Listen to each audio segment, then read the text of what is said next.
kii dafa ëppal. kii dafa reer sax. waaw ñu ngi delloo ziar bu baax a baax a baax.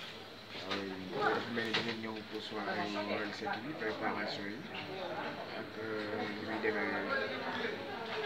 waaw man nag maa ngi nuyu sax àdduna bi yëpp laay wax maa ngi nuyu ñëpp di ziar ñëpp di wax ni peut-être fekkee moo ma ci boole rek ndax jamono yi yëpp maa ngi fi yàlla dogal nag Wally ñëw ñeneen ak ñeneen ñëpp ñëw comme sénégalais laa comme ñëpp ma jaar fi ziar leen rek et puis di préparer comme ñëpp rek comme ni nga ko waxee.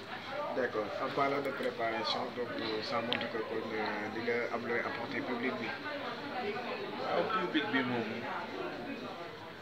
ñi jéem a essayé rek jéem a essayé xool ba xam indaale naa caaya ju gàtt rek. waaw nga xam naa ne gars yi nam leen la.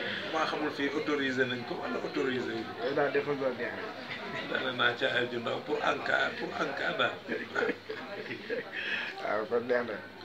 jaajëf kontaan nañu bu baax merci beaucoup. allez ciao. jërëjëf.